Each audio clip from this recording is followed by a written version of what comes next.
Today on Locked On Rockies, for the first time since 2022, the Colorado Rockies win a series in Arizona.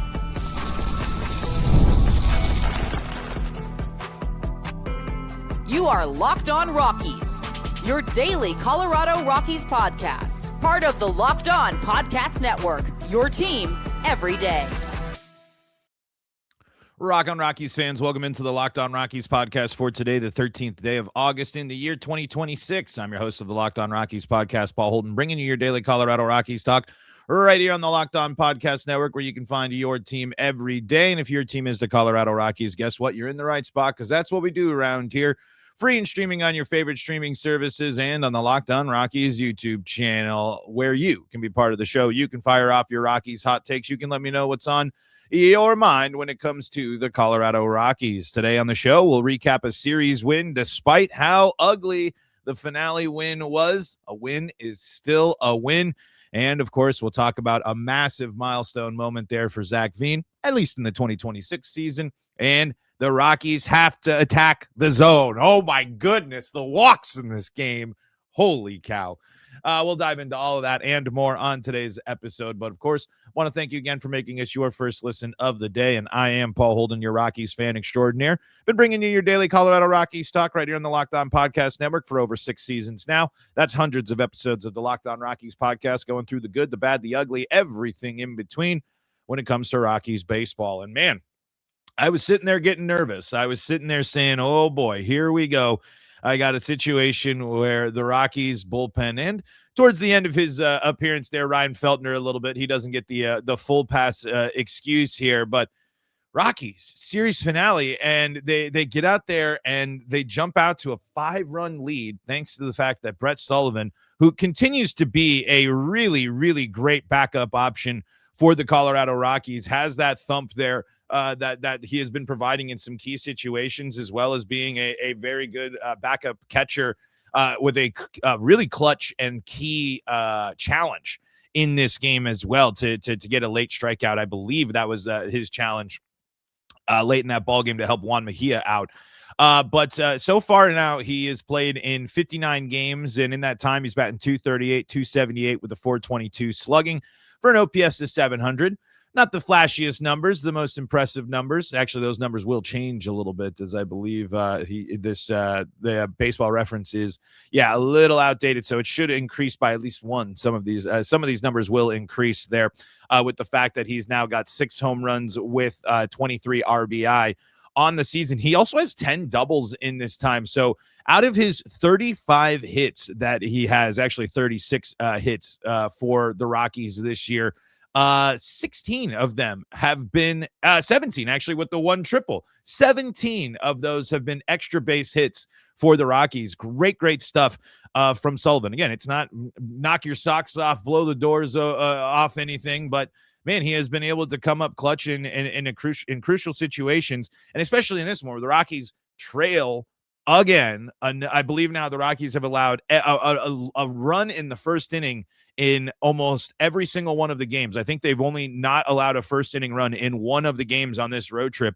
so far this season, as the TV broadcast was mentioning.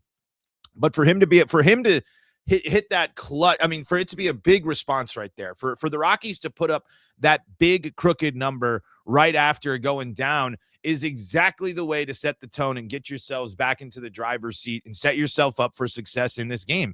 Helps bounce. It gives Ryan Feltner a little bit of confidence there to help shore things up for 3 clean innings before in the 5th, one of the runs gets allowed there. His second earned run of the day, mixed in with a couple of those walks as well. But then in the 4th, because the first swing of Zac Veen, he got under it. He got the barrel to it, but it didn't quite. It was a high fly, high pop up.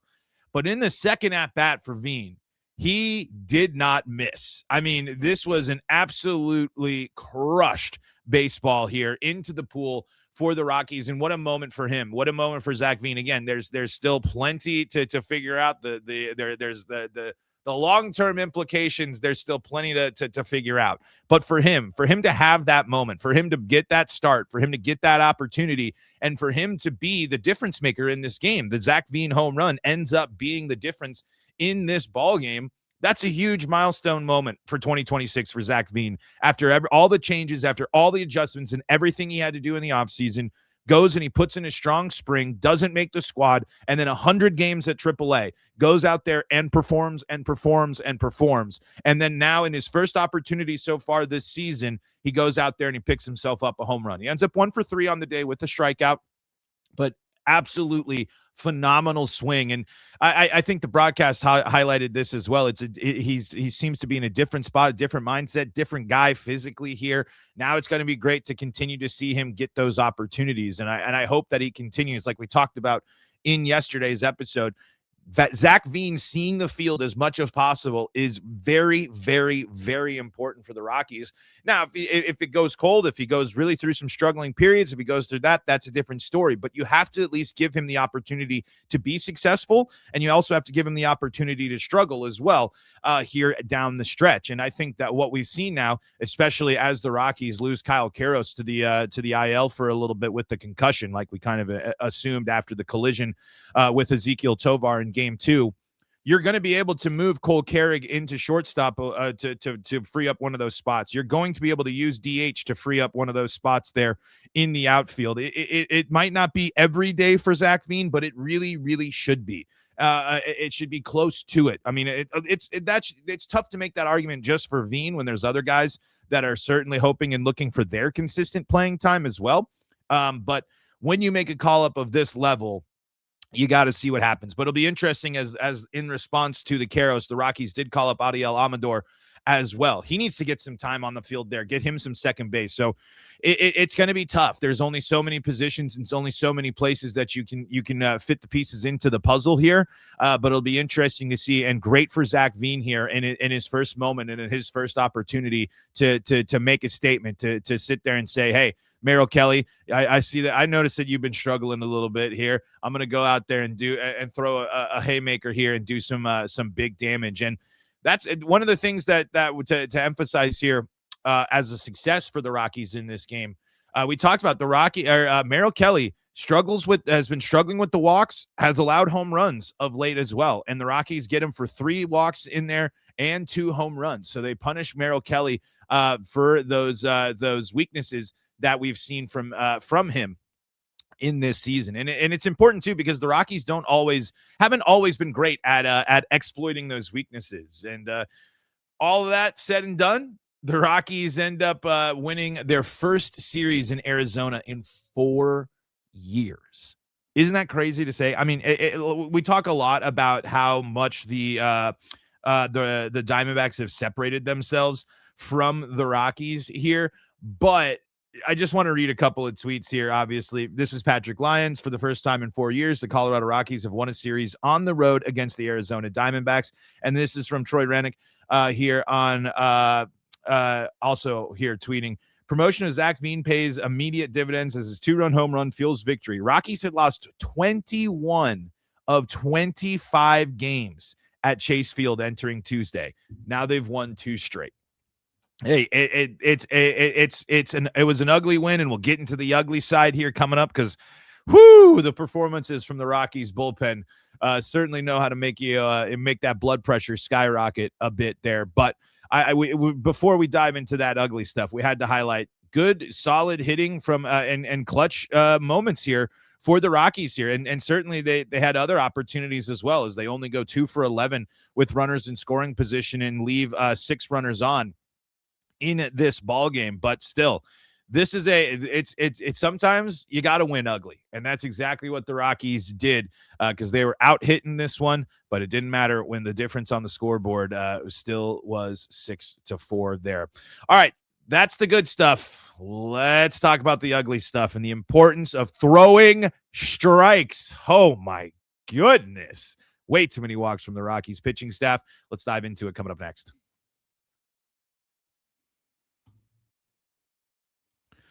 Before we do that, though, got to tell you about the folks that help make this show possible, and that includes Amazon. Amazon's bringing you this limited break because it's back to school season, and you need to spend less on your kids. Yes, spend less on your kids. You already know how expensive everything is, how crazy the world is when it comes to costs of everything. So when it comes to back to school shopping, why don't you save some bucks and get exactly what you need with convenience along the way as well. It's going to be the tech, the lunch gear, the clothes, everything that you need. It's going to add up fast. And guess what? You can see all of the options they have for you because Amazon's got you covered with the wide. You don't have to go to the multiple stores. You don't have to go to the multiple places. No. You fire up the browser. It's one thing. It's one option, and you are set to go. Whether it be getting that calculator that you didn't know they needed starting in third grade, or maybe you need to get that big project, those supplies for the big beginning of the year project because your teacher is having your kid hit the ground running. That list is going to grow, and you're going to be prepared for it with the convenient delivery here and all of the options available to you on Amazon. So remember, when Amazon's low back to school prices, just spend less on your kids because every dollar you don't spend on them is a dollar you haven't spent on them. Shop back to school at Amazon and spend less. Yes, spend less on your kids.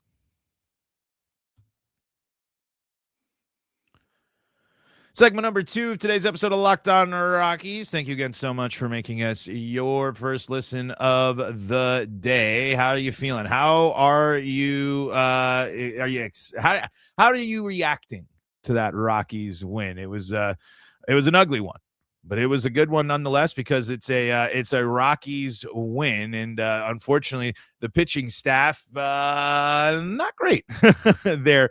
Because just they were trying everything and anything to hand this game back over to the Diamondbacks, and it was crazy that the Diamondbacks weren't able to break free and break through here because they had 3 straight innings where they had bases loaded, and in that time, I believe they scored 1 or 2 runs in those innings. What did they end up doing? Yeah, actually, I believe the Rockies got out of one of them, and yeah, I think it was the 5th.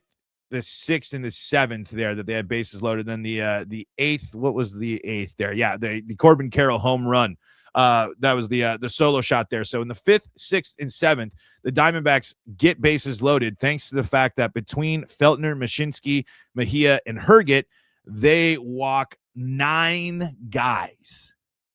9 batters. It's just absolutely crazy here, especially when you're going through the pitch counts and what were thrown for strikes here. 59 out of the 93 pitches that Ryan Feltner threw, 59 were strikes. For Mashinsky, only 12 of the 26 pitches that he threw were for strikes. Juan Mejia, only 8 of the 18 pitches he threw were strikes. And Jimmy Herget, he had only 10 of the 20 pitches he threw were for strikes. You got to attack the zone. You have to find the zone. That is just somehow, again, with the fact that the Rockies were able to navigate that, including having Nolan Arenado in key situations and some of the heart of the order here going up against these guys, it really truly is a miracle that the Rockies were able to withstand this. But it walks just that on top. Listen, getting hit, making a mistake pitch, that type of stuff, it's obviously frustrating and annoying, and it's something the Rockies have a problem with when you look at the amount of hits and runs that the Rockies allow. But walks, man, especially when you are sitting there comfortably with a 5-run lead in a finale on the road, every single member of the bullpen here, with really the exception of Romano, he had one of the 10 walks in the game here. They have to be better than this. They have to be better than this. They have to execute. It is flat out unacceptable to be that inconsistent, to not be able to find the zone, to give that many free passes and free opportunities to a good team.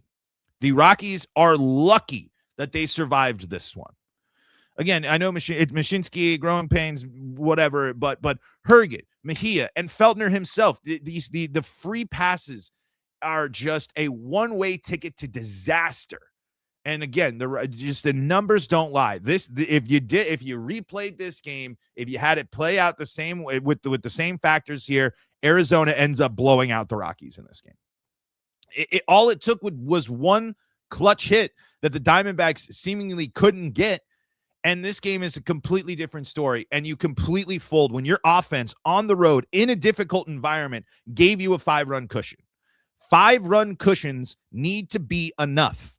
They need to be. Obviously we know in the back of our heads as Rockies fans, we know that they aren't. We know it certainly feels like no lead is safe. And as Drew Goodman says on the broadcast time and time again, nothing comes easy for the Rockies. At this stage, at this point of the season, that's unacceptable. It's unacceptable. This is obviously it's the dog days of summer or whatever, but these type of performances, these types of collapses, this lack of execution and the inconsistency here are a huge reason why the Rockies have been in the situation that they've been in for a while, but have as many losses as they do this year. If the Rockies were able to execute, hold on to their leads, play clean baseball when they needed to, the Rockies would be looked at as a completely different team this year. They'd be in a completely different situation. When the fact that 5-run leads don't feel safe, and well, luckily enough, it was safe for the Rockies in this one, that's a huge problem. We can't have what was it between now these walks too, so 6 walks from the bullpen guys, 6 walks in 2 2/3 innings from bullpen guys cannot happen. That's ridiculous. That just is flat out. That's bad. It just is another one of those things that just drives home how infuriating this pitching staff can be, whether it be the starters or the relievers here. And again, they held on. They bent as far as possible without breaking in this game. But these types of things, it's you have to sit there and you just have to count your lucky stars. Because the fact that Arizona left 15 guys on base is insane. And you mix that as well with the fact that the Rockies only got 3 strikeouts in this game as well. The Rockies only struck out 3 guys in this game, and Ryan Feltner was responsible for 2 of them. So when you're talking about 5 arms out of the bullpen and not a single strikeout, and out of those 5 arms, you have 7 walks over the course of what is 4 innings. That's just bad. And its walks are the most hits. If you get beat, you get beat. If they put a good swing on it, if they hit it over the wall, it is what it is. Even if you throw the mistake, even if you have a pitch that hangs and you get punished, sure. But this game was on the verge, the entire back half of it felt, of the Rockies handing it over. And it's just such constant disappointment from the fact that it just really, you struggle to feel 100% confident that whoever's on the bump from the bullpen is going to be able to hold it down. Hey, Romano again comes in, shuts the door, efficient, clean. There are plenty of stretches and moments here to point out and say, they have performed here. But I'm not going to sit here and I'm not going to just let a 10-walk day, just completely go by the wayside, especially when you only get 3 strikeouts. So you're getting your outs, having to find, with the ball being put in play. And the fact that paired with those 10 walks, you gave up 11 hits in this one. I know I was just saying the hits are whatever. The hits are whatever. But when you pair 11 hits with 10 walks and you're putting 21 guys on base, that is a huge, huge problem. The execution from the bullpen, consistency from the bullpen, being able to hang on is just something that continues to be stretched and pushed from this group. But in the win, they held on. As frustrating, as crazy, as unlikely as it was, the Rockies were able to navigate all of those bases loaded situations and get away with minimal damage. And that's the game of baseball sometimes too. I mean, there's no way you sit there. I'm sure if you're Arizona, you're extra frustrated because while you lost and while you were down pretty big there, I guess it depends on how you look at a 5-run deficit there, but you're down. You just look at that one as saying we were one swing away. We were one big base knock away from completely turning this one on its head, and luckily the Rockies were able to prevent it and get the job done somehow, some way, and that's a good thing for them as well. So always stressful, always annoying, but at the end of the day, It's a series win. It's a first series win in Arizona since 2022, and the Rockies respond after a frustrating stretch of baseball, going 1-6, I believe, into was it yesterday's game? Now they have the they end up picking up a nice series win and at least bouncing back, and have now won 3 out of their last 5 games, which is okay. It's a step in the right direction, and it's a series win here against a division rival. And now you head to finish up the road trip in a very difficult place to play in San Francisco. We'll do a little bit of a preview, but we'll talk a little bit more about the Kyle Karros move here and how the Rockies might handle that. Coming up next on today's episode of Locked on Rockies. Before we do that, though, got to tell you about the folks that help make this show possible, and that includes FanDuel. Baseball fans, if you think you know who's hitting a homer today, FanDuel is giving you a free chance to call your shot with daily dingers. It's easy to play. Just make your free pick for who you think will hit a home run in their next game. If you're right, you'll receive a profit boost to use on your next bet for a chance at extra winnings. Best of all, you can make a free pick every day throughout Major League Baseball season. Daily dingers is another fun way to stay engaged with every day's games, whether you're following your favorite team or keeping an eye on matchups across the league. Every game has someone capable of going deep, and now you get the chance to make your prediction before first pitch. Now, it's the Rockies' off day, but maybe you got a hunch here on a hitter that's on a hot streak, maybe someone that's got that favorable pitching matchup, or maybe you're going with someone that you know is going to be able to be successful in one of those hitter-friendly ballparks. Those are some of the things you can look at before making your daily dinger pick. So, are you ready to play your game today? Join all the action at FanDuel.com. That's FanDuel.com to play daily dingers and make your free pick on who's hitting a homer. Play ball and swing for the fences on FanDuel, an official partner of Major League Baseball.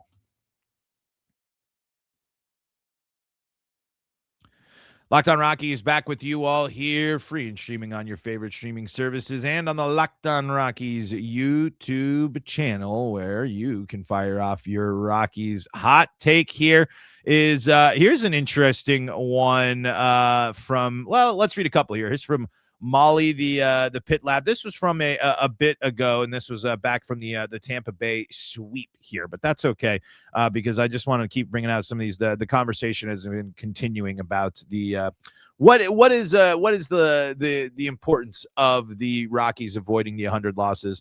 The season is a resounding success as far as I'm concerned. They improved a lot this year and are way more fun to watch. Not going to freak over the Tampa Bay series. They're one of the best teams in baseball. They stayed with them, should have closed the door, but didn't. Still a positive step. And that was a positive series back in that one. I mean, again, it was losses still, but a close one. That's why that St. Louis series was a bit of a letdown there with how things ended up shaking out. But here's an interesting one from Jim as well. I was asking AI about the rebuild for the Colorado Rockies, and according to AI, the Rockies are about where they are expected to be. For example, it said less blowouts and much closer games versus previous years, but still losing a number of games. I don't know about your take on what AI is saying, but I just wanted to share this and get your thoughts on it. Even though this is what you do for a living, as you get frustrated as the rest of us fans do. Obviously, I'm still trying to stick with this team as hard as it can be at sometimes. And listen, I think while it's a simple guess, and I think it's probably just pulling from a lot of analysis there, that I think the Rockies are where they're expected to be right now. I don't think the Rockies are necessarily I think in some ways you can look at the offense. You can look at the offensive performances and the offensive performance as a team and say the Rockies are overperforming, where I thought the Rockies offense was going to be worse than it was this year, especially when you figured last year going into it. And some of the slow and poor performances we've gotten this year from guys like Ezekiel Tovar. But that's surprising. But I think, I think it's just basically saying the Rockies are a more competitive team, and that's the case. The Rockies are certainly a more competitive team. They have a long way to go. And if they were able to be more successful in those close games, we'd be having a different conversation, I think, as a surprise team. But I think this is where I think obviously the Rockies think of themselves as better than what their record states. They've said as much, basically, but I'm not too surprised at this. Remember, going into the year, I believe our friends at FanDuel had the over under. It was, I think it got as low as 52.5 at some point. So I mean, we're with the Rockies being only, if you're it's to hit on that, we're being only 5 wins away from that here, with still a month and a half left to play, a little bit more than a month and a half to play. You could argue that they're ahead of schedule, but the pitching staff and the results from there have knocked the Rockies certainly back down to just being where they're at. It's the pitching being as bad as it has been for the most part this year. Also, it tells that story a little bit, but I think it's not the most crazy analysis, but nothing too outlandish there as well. The Rockies, like we were mentioning earlier with Zac Veen, I think they're going to need to be with Karros out here. The Rockies it'll be interesting to see what they end up doing with the infield lineup there. Castro obviously able to play third as he did in the finale. We'll see where Norby and Freeman and Amador and everyone, how they're going to piece out and plug people into the infield. And it's going to be interesting to see how much playing time is Ezequiel Tovar going to lose in this stretch right here. If the Rockies are going to go with situations where they want to put Veen in here, are they going and putting keeping Carrig in the bat of Carrig in the lineup as well? I think you're going to see a lot more lineups like you do in the finale, where Carrig is at shortstop. Veen's playing most likely right field. I think will probably be where he ends up staying and playing the most of his time. I guess the Rockies certainly could try and put him in the other outfield spots, but I don't know about that. It'll just be, I just think that will be a wrinkle to watch here, as Tovar not in the starting lineup for the Rockies in the finale here, as the Rockies, of course, go with Carrig at shortstop. A lot of interesting options now with all the utility players and some of the call-ups they've made here of late. How are they going to find the pieces and put all these guys on the field at the same time? But it'll be one of those interesting things to see here, because, in this one you had Carrig and Norby playing second and short. I think Castro is probably going to be most likely holding down third base through the duration of this of the injury time that Karros needs. But we'll have to see. We'll have to see what the Rockies end up doing and who they swap out, because, like I mentioned before, got to get these young guys on. And that includes, Norby's got to find the field. Veen's got to find the field. We got to keep putting Carrig in the game. The young Rockies here certainly need their chances. Troy Johnson is sitting there saying, "Hey, I'd like some playing time as well." But we'll have to see. We'll have to see how they navigate what's going on with the infield here for the 7-day IL stint for the recovery of the concussion there from Karros. Bummer to lose him. I mean, he was getting into a nice solid groove and been someone that had, like we were talking about before, has been a lot of fun to watch. All right, off day. It is Thursday here for the Rockies as they continue. Their Thursdays are their off days, part of the schedule here. But the Rockies will head to San Francisco here, trying to pick up back-to-back road series wins against the National League West. Rockies will need a sweep to jump the Giants in the standings here. But they can, if they are able to pull off back-to-back wins here, they'll be able to put themselves in. Actually, this is it. This is the last time the Rockies and Giants are going to face off this season. So a series win for either team will get the season series win. And again, it's not a big milestone or anything like that, but when we're talking about small milestones, small moments here, getting a regular season series win against an NL West team would be a nice little small milestone moment, especially doing it on the road here. But San Francisco 28-31 at home. So obviously they've played a little bit better ball at home as compared to the road. But the Giants going into this one here just lost a series to the Astros. They've lost 4 out of their last 5. And also here, zooming out a little bit further, it has been a tough go for San Francisco here in the month of August here. Since July 31st, the Giants have won only 3 ball games here. So an opportunity for the Rockies, but we'll dive into the pitching matchups and more and get more of the series preview here coming up on tomorrow's episode as we get ready for the weekend as well.